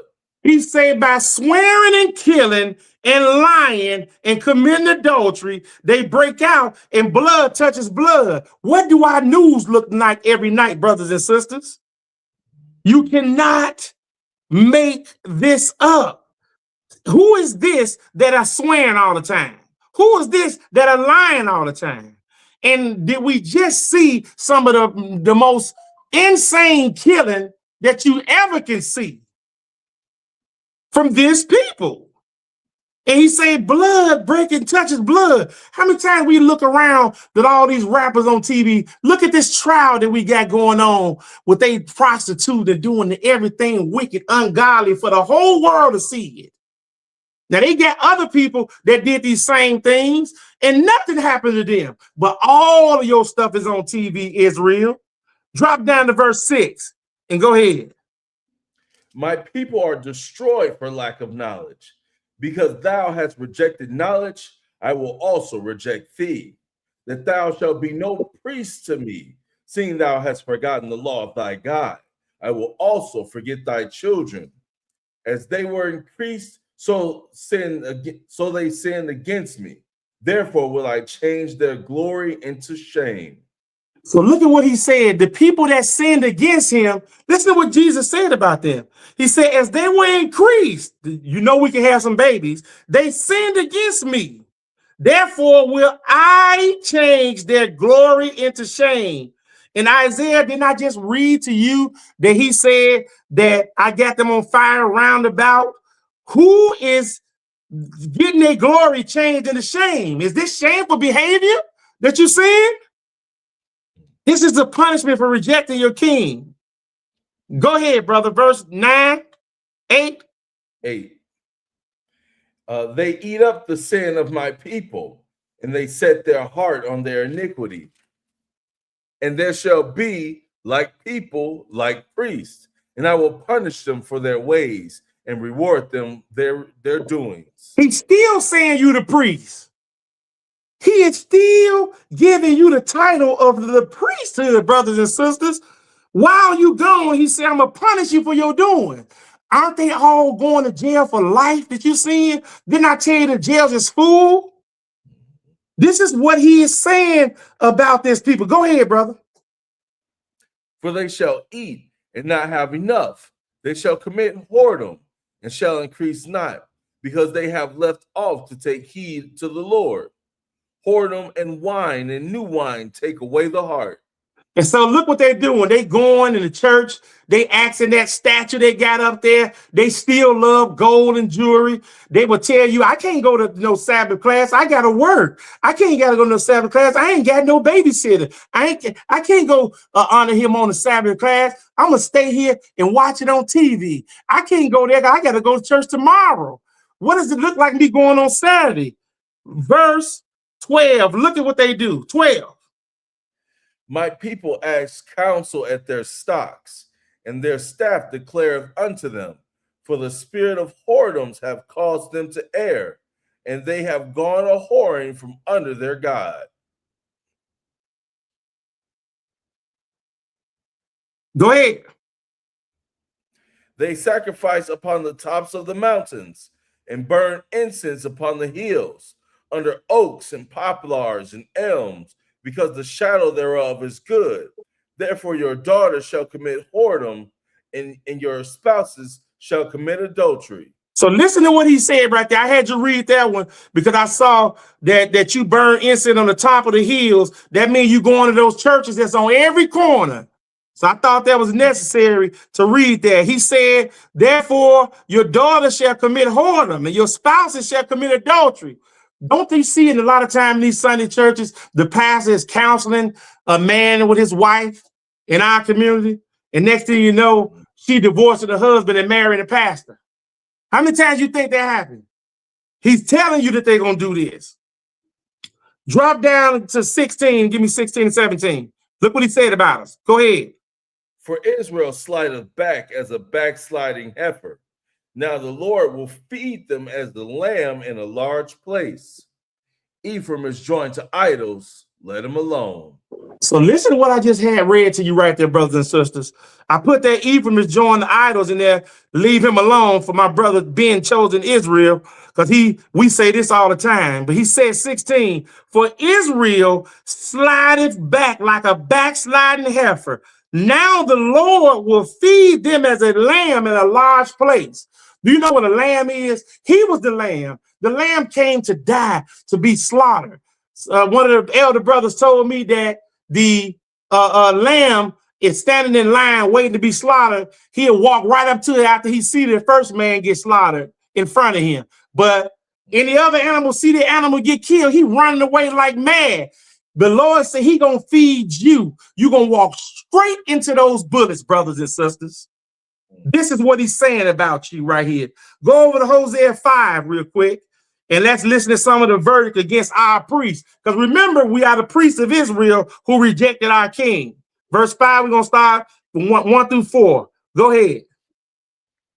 Hear ye this, O priests, and hearken, ye house of Israel, and give ear, O house of the king. For judgment is toward you, because ye have been a snare on Mizpah, and a net spread upon Tabor. And the revolters are profound to make slaughter, although I have been a rebuker of them all. So, brothers and sisters, he said, I am looking at this behavior. He is dealing with us, brothers and sisters. The Lord is saying he is dealing with us for this behavior. He said, I've been a rebuker of them all. But listen to verse 3 and 4. Go ahead. I know Ephraim, and Israel is not hid from me. For now, O Ephraim, thou committest whoredom, and Israel is defiled. They will not frame their doings to turn unto their God, for the spirit of whoredoms is in the midst of them, and they have not known the Lord. Our young men don't know nothing about no God of Israel. They don't know their name. They don't know anything. We still got the names that we came with. Our names wasn't this when we got off those ships.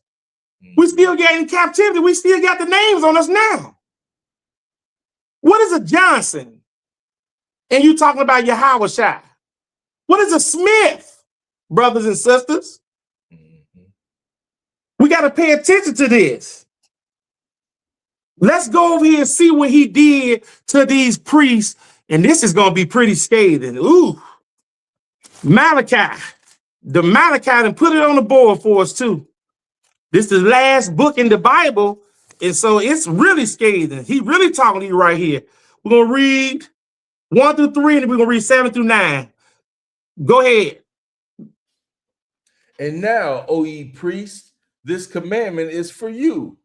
If ye will not hear, and if ye will not lay it to heart to give glory unto my name, saith the Lord of hosts, I will even send a curse upon you, and I will curse your blessings.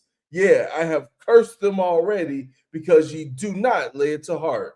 Do you notice he's still saying you don't take none of the stuff he say to heart, brothers and sisters? Do you notice that he is saying that? He's saying, yeah, I have cursed your blessings already.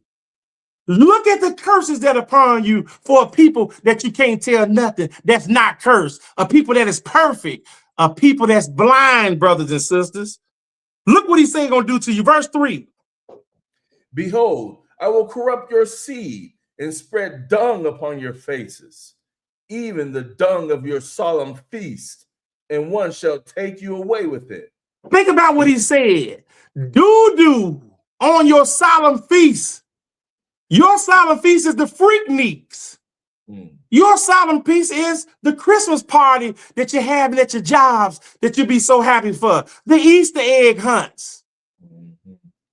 All of Valentine's Day when you call for Cupid to shoot arrow for some lady that you didn't see at work and you've been watching Instagram to get brothers and sisters. I know what you're doing because we all have done this.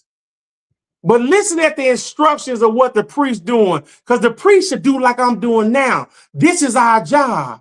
Drop down to verse 7 and go ahead. For the priest's lips should keep knowledge, and they should seek the law at his mouth, for he is the messenger of the Lord of hosts. But ye are departed out of the way.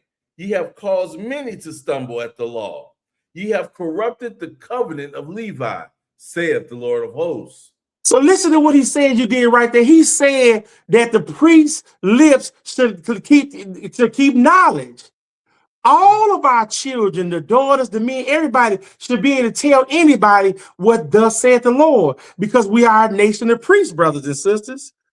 He said that we have caused many to stumble. How do we do that?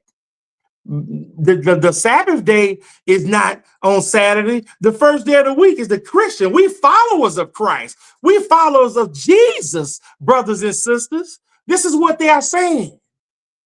Instead of keeping the Lord's law. So listen to what he said. I'm going to give you a word right now because he's did this to you. I'm going to prove it to you. The word contemptible means somebody that you hold him in contempt of court. When the judge say, Your Honor, hold him in contempt of court. He's did something foul, something that make you hate him, something that just have you say his behavior is despicable, that he should not be recovered for. Take him to jail. This is what he's saying when he say this next line. Read verse 9. Go ahead. Therefore have I also made you contemptible and base before all the people, according as ye have not kept my ways, but have been partial in the law. The Lord said, I have made you despicable. I have made you untrustworthy. I have made you look totally terrible in front of all the people. I brought you to the lowest. I made you go to the food stamp line. I made you depend on government cheese. I made you tell your wives to go out and commit whoredom so that you can get some money for the kids, brothers and sisters. I made you hate your brother so bad that both of you all came on ships. Why, I'm going to give one an AK to have him shoot the other brother. I made you the contemptible like this, brothers and sisters, because you have not kept my law. And you teaching other people not to keep my law, brothers and sisters. These are the priests that we're talking about. So therefore, not only did he make you this way, let's go back to Hosea and see what your current situation is. Hosea 3. Hosea 3, we got 2 verses there. Because, ladies and gentlemen, you are rejected your king. So he said, therefore, I reject you. This is how he deals. Read verse 1. Then saith the Lord unto me, Go yet, love a woman, beloved of her friend, yet an adulteress, according to the love of the Lord toward the children of Israel, who look to other gods and love flagons of wine. So he said, according to the way he feel about the children of Israel, who love flagons of wine and whores, brothers and sisters. This is sweet Jesus talking to you like this. So let's look at your situation on how you be, on how you are today, and who's ruling over you. Verse 4. For the children of Israel shall abide many days without a king, and without a prince, and without a sacrifice, and without an image, and without an ephod, and without teraphim. So that means he said you are not going to have no kings over you. When they do something to you, they got to go to the church because they know that's how you set up. They got to get Reverend Al Sharpton and Ben Crump. Then it was with Johnny Cochran and all these people. They're not going to kings to deal with you because you don't have a king. Then he say without a prince. Where your princes at? You say you're a prince and call all the women queens. What's going on, queen and king? Brothers and sisters, you don't have that. He said you don't have an image. That's why they gave you an image that don't look like you, that have blonde eyes and blue hair. You know that's not your king. The king of Israel, they described him in Revelations 1, brothers and sisters. And without a teraphim, that means you ain't got those angels of protection around you. But he still throw a ram in the bush because I just described how he put those angels around that baby, brother and sister. He said, my arms is not too short where I can't save. This is what you got to realize in dealing with him. And for yet and still, you won't even see this, but look at who you're going to serve. That same image you're going to look for Jesus at, I'm going to show you where you go and get him at, and you are not going to be able to deny this. This is a key point I want you to hear. Let's go over to Ezekiel 16. Ezekiel 16. Let's show you what you do every time, and we're going to make this so clear for you that you ain't going to be able to get out of it, brothers and sisters. Like I said, no wiggle room, because this is you, without a doubt. Ezekiel 16, pick it up at verse 20 and go ahead. Moreover, thou hast taken thy sons and thy daughters, whom thou hast borne unto me, and these have thou sacrificed unto them to be devoured.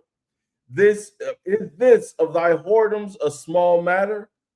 That thou hast slain my children and delivered them to cause them to pass through the fire for them? So he said that these is no small matter, brothers and sisters, that y'all are doing this. So look at how much worse this is on what y'all doing. 22, go ahead. And in all thine abomination and all thy whoredoms, thou hast not remembered the days of thy youth, when thou wast naked and bare, and was polluted in thy blood. And it came to pass after all thy wickedness, woe, woe unto thee, saith the Lord God. Do you know when the Lord say, whoa, whoa, whoa, whoa? It multiplies bigger than this. But whoa is like you sitting on the porch and somebody come out of the gangway with an AK-47 and you see him and you say, whoa. Imagine how fast the Lord is going to come up on you with this drama and how powerful he going to come on with you for what you did, brothers and sisters. Read the next verse. Go ahead. That thou hast also built unto thee an eminent place, and hast made thee a high place in every street. Thou hast built thy high place at every head of the way, and hast made thy beauty to be abhorred, and hast opened thy feet to everyone that passes by, and multiplied thy whoredoms. He said that you went and built a church on every street corner, brothers and sisters. I looked at that and drove in Chicago on the Dan Ryan Expressway, starting it from going south. And I looked on just the left side. And I counted 79 churches before I got to 87th Street. 79 churches. They on every corner, like this book say. All different type of religions. Episcopalian, Baptist, Buddha, First Day, Pentecostal, Seventh-day Adventist, Catholic. Everything is there on every corner. Now, how does that make sense? All reading out of the book, the same book, but not reading out of the book. Drop down to verse 30 and go ahead. How weak is thine heart, saith the Lord God, seeing thou doest all these things, the work of an imperious, whorish woman, and that thou buildest thine eminent place in the head of every way, and makest thine high place in every street, and hast not been as a harlot, in that thou scornest hire. So he's saying that you ain't even being like a whore. You giving it away. You hiring them to do this while you building this church on every corner. You are asking for these people to lie to me. He said you love these lies. I'm going to read that to you. This is our people doing this, brothers and sisters. Go ahead. But as a wife that committeth adultery, which taketh strangers instead of her husband, they give gifts to all whores. But thou givest thy gifts to all thy lovers, and hirest them, that they may come unto thee on every side for thy whoredom. He said, y'all give gifts. Let's put together and have a grab bag for the pastor and the first lady. Let's do something to help pay his rent. I was over in the city of in Inglewood in Chicago, and a pastor came out and getting in the Bentley. As he was getting in the Bentley, I looked at the church. I said, man, how's that church and that car doing over here? It did not fit. These people are poor. They lights are off. They have no money, but they looking for Jesus because they know that they have rejected him, and they are calling. He said, I'm hiding my face from you. Read 34. And the contrary is in thee from other women in thy whoredoms, whereas none followed thee to commit whoredoms, and in that thou givest a reward, and no reward is given unto thee, therefore thou art contrary. Nobody got enough PP for you to swallow a pill, brothers and sisters. The Lord said, I don't got nothing for you. And they not going to give it to you. Why do you think they out here doing what they doing? They said they was going to stop the food stamps for a while. You got on TV and said, don't worry about it. We going to take it. And they went in there and they was showing them, people was putting their groceries in the car. Israel, the older women, everybody was saying, no, move out the way. This is ours. We taking it. This is you. And yet and still, when he fed you to the full, you still go on the first day of the week and you pile yourself in these places. Let's go over to Jeremiah and let him tell you. Jeremiah 5. Let's let him tell you, because I don't believe you believe me. I think you'll hear better if he said, because you can't make this up about the people. Listen at the offer that the Lord made this same people, brothers and sisters, because y'all love people to tell you what you want to hear. Smooth things, lie to me. I've had girls I should go with say to me, tell me that you love me even if it's a lie. I know some of y'all had the same thing too. And I showed you to say, yeah, I love you. Because this is how we are trained to be before we start getting this word, brothers and sisters. So listen to what he say on verse 1. Go ahead, brother. Run ye to and fro through the streets of Jerusalem, and see now and know, and seek in the broad places thereof. If ye can find a man, if there be any that executeth judgment, that seeketh the truth, and I will pardon it. And though they say, the Lord liveth, surely they swear falsely. So these people say the Lord liveth, they are definitely swear falsely. And know what they say to say they swear falsely? Go ahead with verse 3. O Lord, are not thine eyes upon the truth? Thou hast stricken them, but they have not grieved. Thou hast consumed them, but they have refused to receive correction. They have made their faces harder than a rock. They have refused to return. Therefore I said, surely these are poor. They are foolish, for they know not the way of the Lord, nor the judgment of God. Listen what he said. Lord, are not thine eyes upon the truth? Thou hast stricken them. Remember I said he got you on fire round about, but they have not grieved. Thou hast consumed them. Didn't I just read Isaiah say they are consumed round about with fire and they don't even pay attention. They don't lay it to heart, but they refuse to receive correction. You put your hand on one of these Israelites, they're going to get a gun and get after you, brothers and sisters.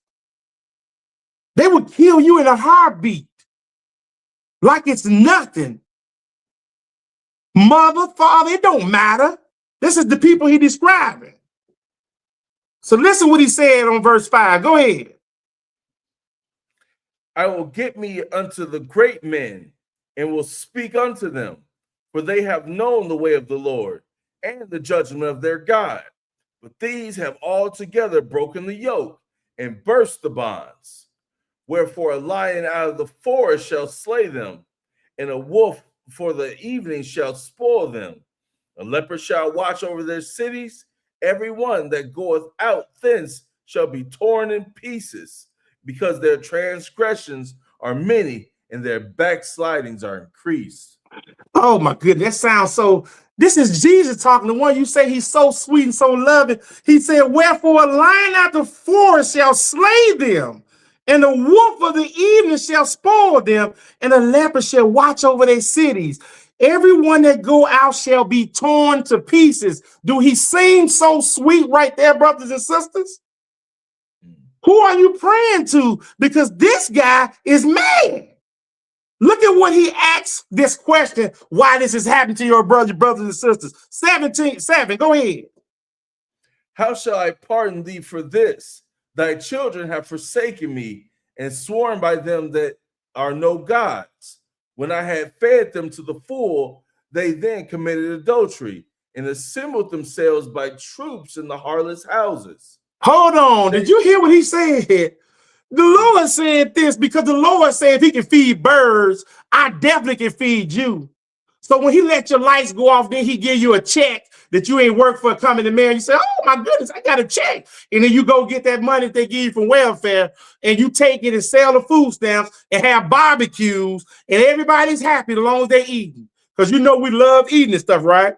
He said, so how should I pardon thee for this? Thy children have forsaken me and sworn by them that are no gods. When I have fed them to the full, then they committed adultery, brothers and sisters. He said, then they committed adultery and assembled themselves by troops in the harlots' houses that's on every corner. Didn't I just read that to you? That they assembled themselves like troops in these houses. Do you hear him talking to you, brothers and sisters? Verse 8, go ahead. They were as fed horses in the morning, every one neighed after his neighbor's wife. Shall I not visit for these things, saith the Lord? And shall not my soul be avenged on such a nation as this? You know how the horse say, nah, they doing like that at their neighbor's wife. That means they sitting down there waiting on their best friend to go to work and they plotting on how they're going to get his wife, brothers and sisters. He said, shall I have a vengeance on a nation such as this? This is regular practice in this nation that he's talking about, brothers and sisters. So look at what he's saying in verse 10. Go ahead. Go ye up upon her walls and destroy, but make not a full end. Take away her battlements, for they are not the Lord's. For the house of Israel and the house of Judah have dealt treacherously against me, saith the Lord. So he's talking about all those gold chains with the cross that you all be wearing and be arguing with people. You go out to the clubs with a chain on with a cross. You get a tattoo with love mom and a symbol of cross on your arm. He said, go out and destroy these things. They've dealt with me very treacherously. And this is what you did. Verse 12. Go ahead. They have belied the Lord and said, it is not he, neither shall evil come upon us, neither shall we see sword nor famine. And the prophets shall become wind, and the word is not in them. Thus shall it be done unto them. Do you hear what he's saying? Do you be seeing all these pastors on TV at Puffy's parties? And you still believe them? He said that they have belied the Lord and said, oh, this is not the Lord doing this, brothers and sisters. I refuse to believe that. He didn't give us the spirit of fear. He told us, believe all things and ask anything in his name, and it shall be done to you. You know all the good sayings, but you don't know the sayings like this. Skip down to 31 and read what he said. 31. The prophets prophesy falsely, and the priests bear rule by their means. And my people love to have it so. And what will ye do in the end thereof? The prophets prophesy falsely, and the priests bear rule by their means.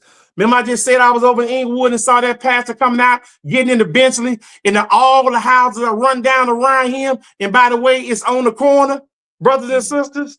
He said they bear rule by their means, and my people love to have it so. What are they going to do when they're at the end thereof, when they got to stand in judgment and then say, hey, I'm your king, the children of Israel? What are they going to say this at this time, brothers and sisters? Let's go over to Ezekiel 20. Let's go to Ezekiel 20 and see what some more of this judgment is from the Lord on this people. Ezekiel 20. We got 31 through 34. Listen at this right here. Oh, my goodness. The Lord is not playing. Because see, you like to give gifts to your people, right?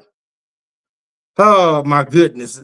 So listen to what he's saying right here. 31 to 34. Read it straight through. I ain't going to even stop you. Go ahead. For when ye offer your gifts, when ye make your sons to pass through the fire, ye pollute yourselves with all your idols, even unto this day. And shall I be inquired of by you, O house of Israel? As I live, saith Lord God, I will not be inquired of by you. And that which cometh into your mind shall not be at all, that ye say will be we will be as the heathen, as the families of the countries to serve wood and stone. As I live, saith the Lord God, surely with a mighty hand and with a stretched out arm and with fury poured out will I rule over you. And I will bring you out from the people and will gather you out of the countries wherein ye are scattered with a mighty hand and with a stretched out arm and with fury poured out. So listen to what he said. As I live, saith the Lord God. It's 33. As I live, saith the Lord God, surely with a mighty hand stretched out and with fury poured out, will I rule over you. He letting you know that he the king of Israel and he is going to rule over you. He doing all this stuff to you with your young men in the street, and you still want these other gods. Let's go over to Luke 19. We're going to read one verse right there, 27. Luke 19, 27, because I want you to hear what his action is. This is sweet Jesus that we're talking about, the king of Israel, who was born king of the Jews. Listen to what he say right here. And this should give you a little pause on who's doing this, but also give you a future warning on what he going to do. Guys, if you don't know who you're dealing with, Luke 19, we're going to read verse 27. Let me get there. So listen to what he said. This is when he get back, what he's going to do. Go ahead, 27. But those mine enemies, which would not that I should reign over them, bring hither and slay them before me. Do that sound like sweet Jesus that you know? He said, but those mine enemies, which thou would not that I should reign over them. This is how did we know that was him. They rejected and they say, we don't want a human king. So that's just something to think of. Way in the Old Testament in Samuel, that guy asked him to rule over him. And he said, but those mine enemies, which would not that I should reign over them, bring them hither and slay them before me. Does that mean he think he loved everybody? Because he said, I want you to kill them in front of me. And in Revelations, I think there might be 12 of them or something. He's going to tell them, or 14, him and them angels are going to be sitting there and watching them slay them before you. And he's going to be just sitting there like this. This is going to happen, brothers and sisters. This is going to happen. We got 3 more places. Let's go to Hosea 13. Hosea 13. We almost done. We're going to read 9 through 11. So look at what he is saying to you. This is a message that he's saying. We are dealing with The rejection of Jesus, our King, brothers and sisters. Look at what he said right here. Verse 9, go ahead. O Israel, thou hast destroyed thyself, but in me is thine help. He's giving you a chance right now to make up for all this behavior that you're doing. That's why I'm reading this type of stuff to you. The next verse, go ahead. I will be thy king. Where is any other that may save thee in all thy cities? And thy judges of whom thou saidest, give me a king and princes. So see that? He's saying that when y'all was going to Samuel and all those people, y'all begged for another king. Y'all didn't want to do that. And he gave y'all King Saul. He said, show them what they're going to have do to them. They're doing it to you to this day. And look at what he said, because he was upset with you all. Let's let you know how upset he was. Read the next verse. Go ahead. I gave thee a king in mine anger and took him away in my wrath. Did you hear that? Sweet Jesus ain't so sweet like y'all thinking he is, brothers and sisters. He said, I gave thee a king in my anger, and I took him away in my wrath. That was Saul. Because then after that, David is the next king, and he's going to be in his line. So Saul could have been their king. No, it should have been Jesus, y'all only king ever. Yep. Let's go over there to the last place, 1 Timothy 6. 1 Timothy 6. And we're going to read 13 through 16.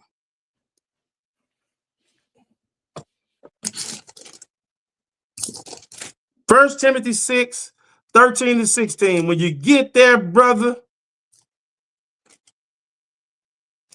not 2 Timothy 13 to 16. Go ahead, 13. I will give thee charge in the sight of God, who quickeneth all things, and before Christ Jesus, who before Pontius Pilate witnessed a good confession, that thou keep this commandment without spot, unrebukable, until the appearing of our Lord Jesus Christ. So listen to what he said. So he's telling you, Timothy is talking about, remember he told Pilate, he said, to this end was I born to be king. And he told those other people, I will reign over you. But listen to what he confessed to Pilate in verse 15. Go ahead. Which in his times he shall show who is the blessed and holy Pontiff, the King of kings and Lord of lords. Go ahead. Who only have immortality, dwelling in the light which no man can approach unto, whom no man have seen nor can see, to whom be honor and power everlasting. Amen. I wanted 15 just to say the only Pontiff, the King of kings, the Lord of lords, who only have immortality, dwelling in the light which no man can approach. So that gets rid of all your cousins that are up in heaven flying around with Tupac and Red Fox and them, brothers and sisters. It said that no man have seen nor can see. To whom be honor and the power everlasting, brothers and sisters. We got one more spot right here, and this is John 1.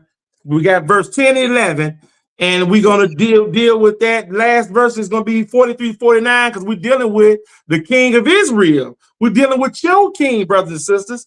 We'll go back to John and end this off. John 1. St. John 1. Verse 10, when you get there, go ahead. He was in the world, and the world was made by him, and the world knew him not. He came unto his own, and his own received him not. Didn't they say that I would not have these men rule? We want to have this man rule over us. Then he go to him, and just a little trivia, he don't call himself Jewish. He say Israelites. What are the people that's on the street corners, that's talking to people? They call themselves Israelites, right? That's the phrase that it would be. It wouldn't be Jewish or be Israelis, the people that live in the land. It'd be Israelites. but he was in their own world. He came to his own. Let's go make proof of that, who this king of the Israelites is, the king of Israel. Drop down to verse 43 and go ahead. The day following, Jesus would go forth into Galilee and find a Philip and said unto him, follow me. Now Philip was of Bethsaida, the city of Andrew and Peter. So look what he did. He went the next day, because this picking up when he went over there in Luke 4, where he went to his people as his custom was. He stood up to read on the Sabbath day. The next day, he went down to this other place looking for all his disciples. And look at who found them. Verse 45. Go ahead. Philip findeth Nathanael and saith unto him, we have found him, of whom Moses in the law and the prophets did write, Jesus of Nazareth, the son of Joseph. And Nathanael said unto him, can there any good come out of Nazareth? Philip said unto him, come and see. So look at what happened right there. There's a lot packed up right there. First of all, it says, we have found him who Moses in the law. This is St. John. Why are they talking about who Moses in the law and the prophets is talking about, brothers and sisters? And they wrote about him. So how could they write about him if he was born in their time? They seeing him right now. Because he was the one that got him on Mount Sinai. He was the one when I read you that Psalm 68 with those thousands and thousands of chariots that was behind him. He is the one that's going to return. And he said, can anything come good out of Nazareth? That means Nazareth has to be like the west side of Chicago or Inglewood or one of them places. Because they saying the place where Jesus was born and grew up at, can anything good come out of there? This is what they saying, brothers and sisters. So listen at this verse, what he said about that. Go ahead. Jesus saw Nathanael coming to him and saith of him, behold, an Israelite indeed, in whom is no guile. He said, behold, when Jesus saw Nathanael, an Israelite indeed. An Israelite indeed. Not a Jew, not Jewish, not Israeli, an Israelite. This is one of the princes that, though Jacob's descendants that was battling him, one of the descendants that I said that you're going to be a nation of priests to me. I went to them amongst the people that rejected me, an Israelite indeed. Go ahead. Nathanael saith unto him, whence knowest thou me? Jesus answered and said unto him, before that Philip called thee, when thou wast under the fig tree, I saw thee. So he looking down and he been saw him through the tree, and the man knew this and said, wait a minute. And this is what the last verse, and I want y'all to know this is who you are, and I want you to know who Nathanael saw. I want you to know who the guys coming back is. I want you to know who you rejected. 49. What did Nathanael say? Nathanael answered and said unto him, Rabbi, thou art the Son of God. Thou art the King of Israel. And I thank you for your time, brothers and sisters. You can end him, Malachi.